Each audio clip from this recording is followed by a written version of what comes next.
Sobrang init talaga ngayon, guys. I need 2 kinds of drinks every single day right now. This one is my coffee tumbler, and this one is my hydration tumbler. Not sponsored. I love using Whale's Hydra. Yes, I am employed by them. Yes, I work for them.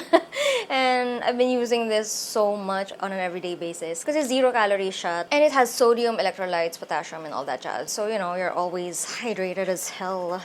A girl's gotta live, you know. So anyway, welcome back to my channel, and welcome back to me because this is probably my 100th day one of trying to restart my YouTube channel. Yay! But the difference this time around is I finally signed up with an editor. Hi Miko, shout out to you. So hopefully, we get to, or ako pala, I get to produce more and more content more consistently, hopefully. But if you're new here, hi, I'm Aencille. I'm your weightlifting ate who's been in her fitness journey for more than 9 years already. Lahat ng pwedeng pagkakamali sa fitness journey ko, nagawa ko na, and now I'm here to help you. Yeah, so I just want to start off with a really chill topic now. So today, I'm inviting you to get ready with me as I answer 10 questions na pinipare sa akin ni ChatGPT because ang corny naman kung ako lang din maggagawa ng tanong tapos sasagutin ko din. I asked ChatGPT to prepare 10 questions for me all about my fitness journey, all the chika related to fitness and all that jazz. So why I get ready with me? Kasi as you can see, my hands are doing all this. And a lot of you guys are making fun of me on TikTok saying na para daw akong rapper kapag nagkikwento ako. I'm sorry, okay? I just don't know what to do with my hands. I'm an animated person when it comes to storytelling. So kaya ako ganun ng ganun and I'm making weird faces all the time. So, siguro para matahimik yung kamay ko at para hindi na tayo ma-distract lahat, I'm just gonna do something with my hands while I answer the questions. Okay, ayun lang. Sige. So, I already did my base kasi nagkamali ako ng record kanina. I was recording without a microphone on. So, ayan. Buti na lang na-recognize ko naman before tayo nakalayo. Girl, I'm gonna be so mad if nakalayo tayo hanggang lipstick na tapos wala pala. Okay, anyway. I digress. Not the point. Okay, simulan na natin. Let's go!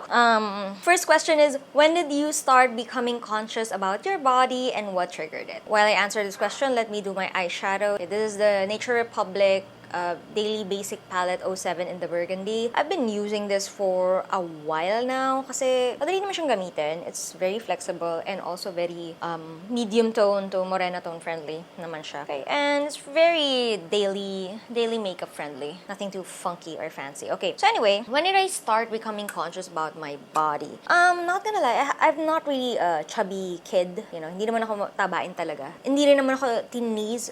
Regular bodied naman ako nung bata ako. I was called chubby cheeks, ganyan. Pero hindi naman ako teenage for my figure. I guess I was, objectively speaking, I was normal-bodied naman or sakto lang. Not too skinny, not too fat. But I think I got conscious lang with my body nung naging high school ako. I guess siguro dahil nga it was a time of, you know, double time yung insecurity mo.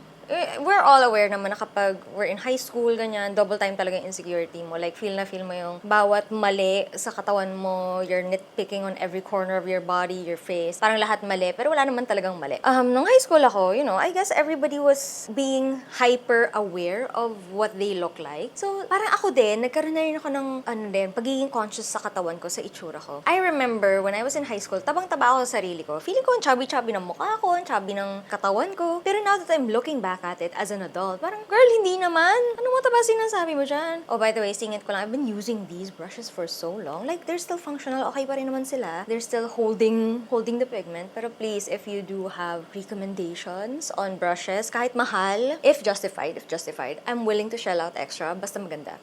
Okay, anyway, if you have comments, if you have suggestions, let me know. Message ako. Okay, anyway. So, nung high school ako, doon na ako naging hyper-aware. And siguro dahil nga rin, everyone is like, you know, growing up, going through puberty, getting into guys, girls, or, you know, having relationships, having these crushes, raging hormones and all that. You kind of want to look great. You know, you kind of want to look good. Tapos parang minsan, alam mo yung from the perspective of an adult or a grown-up, wala namang mali. Pero from my perspective, parang, I'm an abomination, ganyan.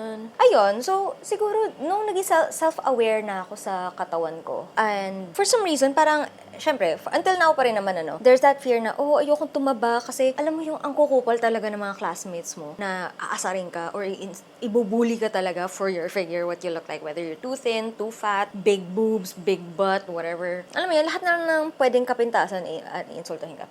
So, I would be hyper-aware na parang, shit, hindi ako pwedeng tumaba kasi aasarin din ako, diba? So, I was like, very conscious about it. Although I didn't do the calorie deficit, hindi ako nag-diet, hindi ako nag-exercise, I was just conscious about what I look like. Parang minomonitor ko yung katawan ko at yung itsura ko lagi. Ganun. But, it was, yeah, yun lang. Parang alalay lang ako sa figure ko, if anything. Hindi naman ako super strict with my dieting, but alam mong inaalalayan ko yung diet ko at figure ko that time. Okay, sige. Next question is, what was your first ever workout routine and how cringe or effective was it? Okay, to continue my story, never naman talaga ako nag-workout in my teenage years. It was only when I turned 22, first job ko, and from being an active student na lakad here, lakad there, lakad from one classroom to another in college.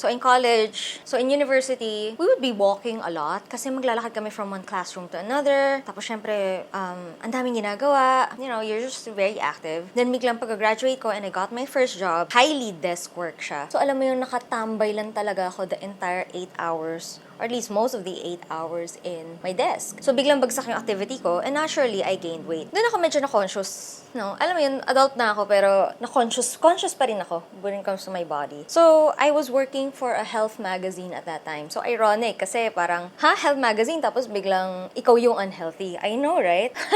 So, anyway, it was a small company. So, alam mo yun, it wasn't really paying well. It was paying peanuts, as in barya yung ano. So, I really didn't have budget for, wala akong pera nun pang sign up sa gym. Kahit yung pinaka-cheap na gym, wala akong perang ganon. And besides, wala rin akong oras. Kasi yung commute ko, I'm coming from the far north of Metro Manila. Tapos papasok pa ako straight to Makati. Every single day of my life. Plus traffic, plus everything. Girl, it was hell. So I didn't have the time. But don't get me wrong, hindi naman sa hindi ko tinatry. Tinatry ko talaga. Tinatry ko na maging healthy pa rin despite the limitations. Miko, alam mo yan? Alam mo yung life natin doon sa trabaho natin na yon. My editor, by the way. So, my first ever fitness routine that I can remember is trying to run. Yeah, it was running. That was around 2011. It was the first wave of the running hype. Ito yung time ng mga Unilab run, ganyan-ganyan. Basta, uso na talaga running noon. Tapos it died down for a while and then now it's back. This is the second wave of running, as far as I know. But noong 2011, running, it was the in thing. Susundot-sundot naman ako ng 3K, 5K sa mga fun run, lalo na kapag libre yung race kit. Pero alam mo yung, I was just doing it to, yeah, I'm trying, okay? Pero alam mo, hindi ako consistent. You know, pag nagkakaayaan yung mga friends ko or office mates ko na, uy, takbo tayo from office to this point and then balik tayo. Pero you know how inconsistent I was? Kunyari tomorrow, start kami, run kami. The next run that I will be doing, 6 months after na. 3 months after or 6 months after. Because, yeah, parang, siguro nabibigla ako. Siguro nahihirapan ako dun sa start. Because that's true naman eh. The beginning of your fitness journey is always going to be the hardest. Kasi masakit eh. Di ba? Nakakapagod, ang sakit, everything in your body is burning. So, anong expect mo, di ba? Na parang, syempre nakakatrauma yung feeling. So, I kind of understand it. But, you know, I wanted to do running kasi it's cheap. We know it's not cheap, but it's cheap daw kasi you just buy shoes and you're done. Lie. Biggest lie of all time. But yun nga. And you don't need a membership. You just run. You just go to the streets and run. But we all know our streets are not conducive for running. So, ayun, many factors, but I would say it's not cringe, but more like, yeah, takbo, post it. Third question. What made you stick to a fitness routine? Heartbreak. The need for a revenge body. No. Listen to me first, okay? Bago kayo mag-cringe sa akin. Ay, nako. Mag-eyeliner lang ako. Okay, this is from the Get Ready With Me gel liners. Okay, so before you judge me and accuse me of, oh, you're doing things for men, la la la la la. Listen to me first. I have a defense, okay? Okay, during that time, syempre, let me assure you, I wasn't really this confident, you know, very individualistic, independent energy vibes, no? It was very male-centric ang aking mindset. So, nung nag-break kami ng jowa ko that time, girl, yung mundo ko nawasa kasi lahat ng gusto ko naka-center around that guy. So, nung nag-break kami, syempre wasak na wasak si ate girl. I'm like, oh my God, alam mo yung nagunaw yung pagka-buong identity ko kasi parang yung umikot na yung buong buhay ko sa kanya. So, alam mo yung ilang months akong lost, ilang months akong naghahanap ng meaning in life, ganyan. So, syempre, after ilang months of pag-iinarte and deliberation, whatever. This is a canon event, I believe, for all women na pag nasasaktan sila, kailangan nila ng fitness journey. I strongly believe na canon event sa isang babae na nasaktan, yung magve-venture sila into their fitness journey. Magiging hot sila, magiging maganda sila, may desire sila to look better than, nung previous relationship nila para mapakita nila sa mundo at sa lahat na, look at me, I can thrive without my ex, ganyan. And I'm like, funny, yes, parang like, pero that's the truth. At least for me that time, But anyway, so yun, coming from a inconsistent fitness routine of running on and off, then also siguro meron na rin kasi akong budget this time around to sign up for gym memberships. So nag-sign up ako, kami ng friend ko sa CrossFit na malapit sa office ko. It was a free trial for 1 week. Sabi namin ng friend ko, sige, kapag hindi naman natin nagustuhan, we don't have to do it. We don't have to continue doing this kasi, kaya nga free eh. It's a patikim. It's a try. And mind you, let me emphasize this, Don't forget, galing ako sa pagiging lampa. Galing ako sa pagiging hindi active. Sobrang ayokong pinagpapawisan. Sobrang olats. Loser, girl. Loser. Like, I don't move. Sedentary kung sedentary. So, imagine from 0 to CrossFit agad. Man, that was really intense. To be fair, the classes that we signed up for are the beginner's classes. But still, you can imagine the intensity pa din of it. Diba? So, I'm like, okay, yeah, go. Anything to make me feel alive because I'm just so broken right now. But, I just want to feel something, do something. Ooh, yeah, I was in that space, okay. So, but you know what? Surprisingly, I liked it. Hindi ko alam kung dahil broken lang ako noon or naghahanap lang ako ng sakit ng katawan or a distraction, but I liked it. So, I ended up signing up for a few months in the gym. Like, 3 months yata yung sinign up ko noon. Girl, tuloy-tuloy na ako. Ever since, and you know what? 9 years after, we're still doing CrossFit. But, to be fair naman, after that, after 3 months, na-achieve ko na yung revenge body ko, pumayat na ako, sumexy na ako, nakapag-beach na ako and everything. And I said, oh, hanggang dito na lang ba? Is this my fitness journey na? Done na? I should stop working out? But no, I did not stop working out. And in fact, tinuloy-tuloy pa ni ate girl. And now, macho na tayo. Hindi na tayo payat, hindi na tayo skinny legend, macho na tayo.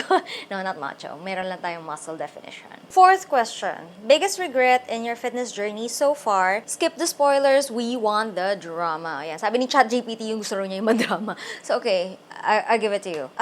Probably the biggest trauma that I encountered is not probably the biggest regret that I have is not actually related to me doing something wrong, but more of a me interacting with other people. And it's that I expected that just because magka-community kami automatically makes you super friends already. Okay, let me explain. In the first, remember the CrossFit gym that I told you about na I first signed up for? 1 week in after the free trial, nag-sign up na ako agad. I had a really positive experience kasi in that gym. Like, everyone's super friendly, super respectful. We were literally, that community of mine, super friends kami, even outside the gym. Even until now, friends kami ng mga ilan mga members doon. 8 years, 9 years after. So, when that gym closed down and I had to move jobs, I had to change gyms then, be exposed to different kinds of people, different kinds of everything. Different kinds of everything. My expectations, or my unconscious expectations were, ganun lahat. Na, this community or this sport is a safe space for everyone. But the more that I moved around, slowly realized na hindi pala ganun. Hindi lahat ganun ang mindset. Hindi lahat ganun ang mentalidad when it comes to socializing, being friends with other people. Totoo yung mga kinikwento nila that there are some people who are not really pleasant. I'm just gonna say it, not gonna sugarcoat it anymore. Assholes. No? Meron iba dyan mga kupal, meron dyang ibang chismoso, chismosa, na akala mo magkaibigan kayo pag magharap kayo pero hindi mo alam sinisiraan ka na sa likod mo. Maraming ganon. And I think that's one of my biggest regrets. Pero now I don't dwell on it anymore. Na I guess I wish that I realized it sooner na may mga ganon talagang tao. The only reason I regret that or entertaining that or being even in that space is because hinayaan ko kasi yung ganong energy, yung mga negative energy na yun na maapektuhan yung fitness journey ko. As in, tinatamad ako, ayoko mag-show up sa gym kasi alam mo yun, kinakausap nila ako pero hindi naman nila ako friend, sinisiraan nila ako, ganyan, dami nakakarating sa akin. And I'm like, ay, ganun ba yun? Okay. Parang, it used to affect me, no? Naapektuhan ako talaga nun. I was down, I was discouraged from going to the gym. It didn't really make me want to go to the gym anymore kasi ang expectations ko parang good vibes lang, tapos biglang, ay, may ganun pala. But now I learned, siguro after months of deliberation, matagal na to. After months of deliberation na, hindi ko naman talaga mapipilit yung mga tao if they have opinions or they have priorities na ganun. Kung gusto nila mag-chismisan, go ahead. I don't mind. But I'm not gonna participate in that. And siguro, the biggest regret is I didn't stay away from that sooner. Na I wish immediately at the first sight of that, I won't participate in this. Kasi, no point eh. I was hoping na things will change. Baka naman I'm just being judgmental. Baka ako yung problema. Baka masyado lang akong critical sa mga taong to. You know, masyado lang ako mapanghusga. Akala ko parang ganun lang ako. But then, you know what? After a while, hindi pala talaga. Hindi ako ang problema. Yung pagiging chismoso ng masyadong gossip, yung pag-cultivate ng gossip culture, yun talaga yung problema. So, sabi ko, this doesn't align with me. This culture doesn't align with me. So, bye. I think that's one of the biggest regrets is that I did not see that earlier. I did not acknowledge said things earlier. And if I wish I did, kasi I think it would have saved me heartbreak or parang pain or more pain if I did that sooner. But yeah, I mean, I'm in a good place now. I'm in a happy place. I'm in a happier community, safer community. So like, all vibes, no problem. So, question number 5. What do you eat in a day when you're being super healthy versus super lazy? Okay, so super healthy is, meal prep. Super healthy, like super sipag. I have time. I have energy. Chicken breast or chicken or fish. Tapos, meron ako mga go-to recipes na nakastock sa akin. So, yun yung mga niluluto ko. So, it's either chicken breast with gochujang sauce. It's either, one of the few recipes that I have are chicken breast with gochujang sauce. Sometimes noodles with chicken, ganyan. Tapos, boil ko pa and all that. Minsan beef, ganyan. Gagawa pa ako ng beef sukiyaki, beef teriyaki with rice, whatever. As in, restaurant levels, restaurant vibes, but just healthier. Sometimes also baked salmon, ganyan. Restaurant levels or restaurant vibes, yung timpla, yung all that. But macro-friendly and calorie-friendly. Nabulol na. Pero alam mo yung, syempre, we all have those days na tinatamad tayo, wala talaga tayong time. Diyos ko, sobrang busy sa trabaho, sobrang busy na sa lahat, wala ka ng oras magluto. So sometimes, I would just be ordering from restaurants, or I would just be ordering from Grab, or lalabas na ako sa mall na lang. So I would often go for restaurants or fast food places na hindi fried, hindi deep fried. One of my most go-to is Kenny Rogers. Not sponsored. Not sponsored, okay? Kenny Rogers. Anything that serves Korean restaurants, depende. Japanese restaurants also definitely, especially the ones with the chicken teriyaki, beef teriyaki, the salmon, the sashimis, ganyan. Great. Ano ba? Pero kung wala talagang choice, kailangan talagang mag-fast food na lang yung option, I'll just avoid fried. Pero kung wala na talagang choice, kung wala na talaga, you're putting me at no choice, just the chicken nuggets or the fried chicken, yun na lang. That's it. No fries. Fries is really bad. Alam mo yung small fries lang, nasa 600 calories na yun, girl. Wala pa yung powder. Don't get me wrong, I really do love shake fries, French fries in general. Pero alam mo yung, ang sama lang talaga niya in calories and macros. And also, hindi rin din siya cholesterol friendly as much. Alam mong pang special treats, special days lang talaga siya. So yun, yes, being realistic, kung kaya, kung meron sa option sa menu na may gulay, tofu, vegetables, stir-fry vegetables, whatever, absolutely, yes to that. I add that. Kasi, you need your greens. Wala minsan talaga, you just have to face, kasi that's the truth what you see on TikTok, on YouTube, na a day in the life of a fitness girly, tapos lahat pink, tapos nag-yoga siya in the middle of the bedroom, tapos biglang kakain siya ng mga very aesthetic acai bowls or whatever. That's all cute. And I'm not saying that never really happens, pero just imagine your day-to-day na ganon. Girl, imposible yan. Ang hirap nun. And fine, if you're a rich na po baby na influencer, sure, that's fine. But like, if you're like me, may trabaho, may ganito, may business, mag-workout pa ako, magsa-socials pa ako, I'll do my obligations with my family, with my friends. Hala ka, girl, saan ako hahanap ng time mag-asay-asay bowl? Diyos ko. Who has that time? They do, I do not. So, I'm just gonna be realistic about it and kung ano yung available na choices for that day, kung ano yung meron, pagkakasyahin ko siya, I'll make it work. That's it. So, question number 6 is, how do you deal with tamad days where you just don't want to move? move. I deal with it in two ways. One, I just force myself to. I know, like, I gaslight myself. Yes, honey, I'm so sorry, I know. Like, ate, akala ko ba positive tayo? Bakit bigla ka nang gagaslight ng sarili mo?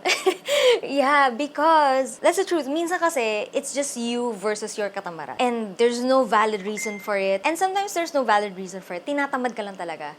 And if that's my reason, at alam ko naman na tinatamad lang ako, kaya ko naman, tinatamad lang talaga ako, I do it. I force myself to do it. I just get up, pack my bag. Oh, I'm not in the mood. I'm gonna complain the entire time while I'm doing it, but I'm still gonna go. Most of the time. Siguro mga 8 out of 10 times that I do that, na pino-force ko yung sarili ko to show up, my performance is actually really good. My training day is really good. I feel good after, and I'm like, oh, why did I even get lazy kanina?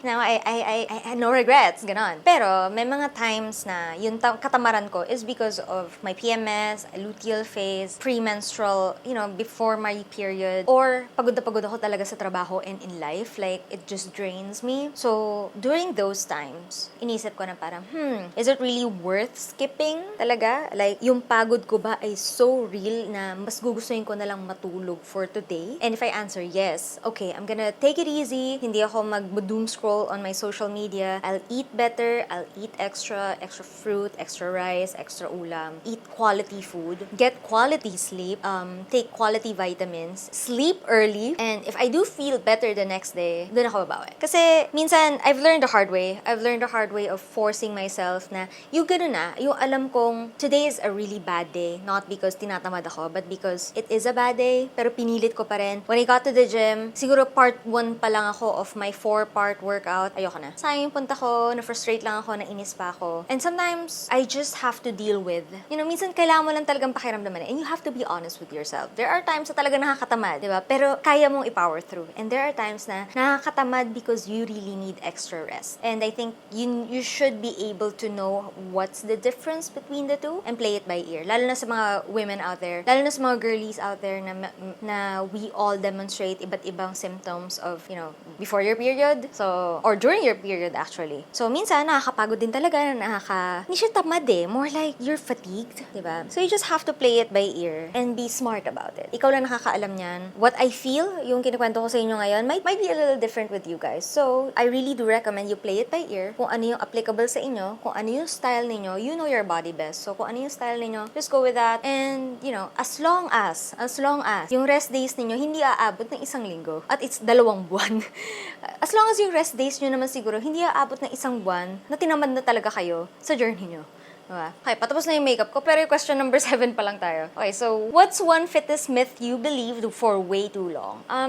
One of the myths that kept me from lifting weights in the first place is yung myth na magiging maskulada ka kapag nagbuhat ka ng weights bilang babae. And, now that I've been doing weights for more than 9 years, parang, hindi pala siya ganun kadali. Hindi pala ganun kadali maging maskulada. Like, it takes so much effort and it takes so much effort sa pagbubuhat mismo at sa pagkain mismo ng tama to get that maskulada figure. So, yun mga nakikita nyo sa bodybuilding events, flash here, or yung sa mga CrossFit games, elite yung mga yon. As in, ibang level ng dedication nyo. Full-time athletes yung mga yon. Or let's say, Heidelin Diaz. Hindi ka naman magiging ganyan kabatak kung average lifter ka lang, average gym goer ka lang Hindi mangyayari yan. Elite kasi yan, kaya siya ganyan. Simone Biles, ganyan siya kamacho kasi elite siya. So, yung mga nakikita nyong ganong macho, elite yun. Just because you lifted 5 pounds of dumbbells or weights, hindi ka basta lolobo. Okay, I know some people will be saying, no, I don't like lifting weights because lumaki ako dyan. Tumakaw ako, so lumaki ako. So, ayoko na ng ganyan. Yes, fair, but probably because, pero yun nga kasi, madami din daw siya kumain, at the same time, nag-lift siya ng weights, so hindi yung weights yung nagpalaki sa kanya. Yung pagkain niya ng madami. Naka-surplus siya. The muscles are building, then the fat is building, so malaki ka tignan. Hindi yung muscles ang nagpalaki sa'yo, hindi yung weights. So maybe the problem is different. Maybe it's because the relationship with food is not healthy. Baka maraming factors involved, stress, cortisol levels, mga ganyan. So baka hindi yun yung problema. But I do understand that some women would rather do a different form of resistance training such as yoga, pilates, bar, and that's also fine. Kasi resistance training is resistance training, di ba? So, but I will still be recommending weights or lifting weights for general health and wellness with enough resistance. Yung umaabot ka ng 80% of your max, mga ganyan. Kasi hindi yung base sa numbers ko hindi sa base sa numbers ni Heidelin Diaz, iba yan. Yung base sa numbers mo, base sa capacity mo. Because if we're using your numbers, kung ano yung kaya mo, pinupush pa natin yun. Yun yung nilalaro nating numbers. At, depende rin sa goals mo. Do you want to build muscle? Do you want to get stronger? You can do both at the same time. So, depende yan sa coach mo, sa programming mo, how you're doing it, how you're eating, para ma-achieve mo yung body na gusto mo, yung health na gusto mo. I think it's high time that we stop demonizing. I will never stop advocating for lifting weights for women. Never stop advocating for it for whatever goal, whatever reason, whatever age you are, whatever lifestyle you have. Lifting weights is always gonna be good for you. And it's never gonna make you macho unless you want it to. Okay, magko-contact lens muna ako, tsaka magla-lashes muna ako off-cam kasi mahirap siya gawin on camera. Okay, be right back. Ayan, nakapag-ayos na ako. Ayan, nakapag-lenses and lashes na ako. Lenses from Dcart and lashes are from Lulu Lashes. Question number 8, most embarrassing moment at the gym. We need the chismis. Most embarrassing moment at the gym. Not really the gym, but siguro in a CrossFit competition, to be exact. I think this was last year, 2 years ago. It was really hard, I just got back in that competition groove. Just for context kasi, CrossFit kasi is both a methodology of fitness and it's also a competition. So those are two things though. You don't have to compete if you're doing CrossFit. But you can also do that kung gusto mo. Kakabalik ko lang sa CrossFit competition. So syempre hirap na hirap si ate girl. So I was competing here in Pasig. Kasi in Pasig, in Bridgetown, Pasig. It was already the last workout and for some reason the organizer thought it would be cool to start at noon. And then alam mo yung 10 o'clock na, hindi pa kami tapos. And we were doing the final workout at 10, 11 p.m. And I was like so tired. I want to go home. And alam mo yung parang all out pa. But the thing is we can't really chill kasi medyo running kami for podium that time. So alam mo yung, should I have to go all out? I'm so tired. I'm so sleepy. Alam mo yun, pagod na pagod na ako. Hindi ako pwedeng mag-slow down. So I was doing the last workout. I was doing the salt bike. Ito itsura niya. So this is a bike, but it's not like a regular gym bike na chill ka lang and it's moving. You have to do all out. You have to force yourself to move the meter up. Tatataasin mo yung numbers mo. So imagine, pagod na ako. Yun yung part ng competition na ginagawa ko. And I'm like, so I cried. I cried. Everybody was laughing at me. But they're laughing out of, not to make fun of me, but because, nakakatawa eh. But it wasn't really embarrassing. Pero alam mo yung, sorry, iyakin eh.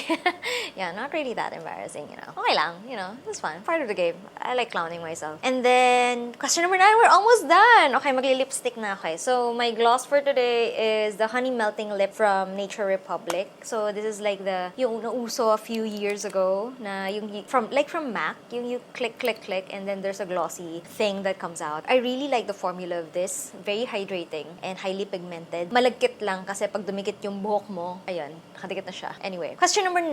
If you could go back to your unfit self, what's one advice you'd give? It has to be, stop replacing your rice with skyflakes. Kung magsa-skyflakes ka, mag-rice ka na lang. Because hindi ko alam kung kanino ko nakuha yung idea na kapag nagsa-skyflakes ka at nagtutuna ka, yung canned tuna, nakadiet ka. Or less yung kinakain mo compared to rice and ulam. Now that I'm more aware, more knowledgeable when it comes to nutritional facts, calories, and all that, it's almost the same. If you have 2 to 3 packs of skyflakes, skyflakes, picture here, and a can of tuna, halos pareho lang siya ng 1 cup of rice at regular na ulam with vegetables. I swear. And I've never felt so betrayed. Ngayon, marunong na ako at minamath ko siya. It's almost the same. Here's the number of calories for the skyflakes one. Here's the number of calories for the skyflakes meal, and here is the number of calories for the rice meal. Girl, eto, gutom pa ako. Eto, pag kinain ko to lahat, gutom pa ako. Eto, busog na ako, I feel satisfied. Kaya pala, alam mo yung feeling na gutom ka na nga,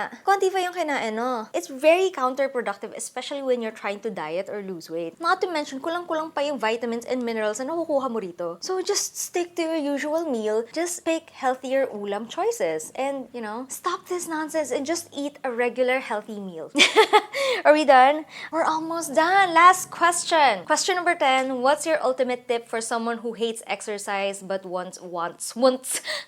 What's your ultimate tip for someone who hates exercise but wants to start? Coming from someone who used to hate exercise and now I semi-love it. Sa panahon ngayon, napakadami ng options and choices when it comes to exercise. Exercise doesn't necessarily mean just going to the traditional gym. Sa panahon natin ngayon, napakadami ng choices when it comes to exercise. Hindi porke sinabi kasing exercise doesn't necessarily mean traditional gym agad-agad. Yes, it's always the top choice, pero hindi dun lang nagtatapos. Exercise can be a lot of things. Pwede siyang ice skating, rollerblading, walking, running, bouldering, very uso ngayon. Ano pa ba? Hiking, if you like the outdoors. Spartan racing is also it. High rocks, if you're into that. What else is there? High rocks, strongman, pilates, yoga, bar, zumba, dancing, ano pa ba? Sobrang dami. And there's so much more. I'm gonna list that down over here. But there's so much more. And, just find something out of all of these things that you like. Just because what you see on the internet, they're doing gym, pilates, that's what you also have to do? No. You do what you like. You do what resonates with you. That's the number one thing. Kasi kung hindi mo gagawin yung gusto mo at napipilitan ka lang pumunta sa gym because you think that's the only way to do it, it's not sustainable. Hindi mo siya gagawin. Mapipilitan ka lang. I'm willing to gaslight myself kasi until hanggat kaya ko basta pumunta lang ako sa gym. Pwede mo naman talagang gawin yon, but it's not advisable, it's not sustainable, and you're making your fitness journey like hell. Fitness journey, being healthy, being fit, sexy, strong, muscular, lean, toned, whatever your goals is, hindi kailang pinaparusahan. I always say on my TikTok videos na fitness and health shouldn't be a punishment. Alam kong rinding-rindi na kayo sa kakasabi ko nun, pero I will never stop saying that because it is the truth. People think na fitness and health is always a punishment. Kailangan mong pahirapan ang sarili mo para maging worthy ka of your dream body, your dream health situation. And no, that's not how it should be. Dapat, it should always be a joyful transformation and experience for you. So, yeah, napahaba na yung sinabi ko, pero TLDR, find something that you love doing and stick with it. And if you stick with something that you love, you're gonna stick with it. You're gonna finish it. You're gonna continue doing it. And if it happens na, oh, I don't like one thing, I like everything, I wanna try all of those things, go and do it and be happy and enjoy your life. Ayan, here is my look today. Let's see kung pantay ba ang aking makeup look. Yeah, ayan. Wala namang lipstick sa ngipin ko. Yeah, here is my look today. I don't know, it's giving Douyin Asian makeup na dyan lang. Wala naman akong laka. Dito lang naman ako, mag-shoot lang ako. But our theme today is giving rose, pink, cutie girl, extravaganza. Pabebe lang, sa tabi-tabi, ganyan. If you like this video, give it a like and comment below this emoji para alam ko na natapos nyo talaga yung video na to, ha? And if you'd like to watch more of my hanash on fitness and life and whatever, click the subscribe button and I will catch you in my next video. Bye, guys. Okay, that's it. Bye.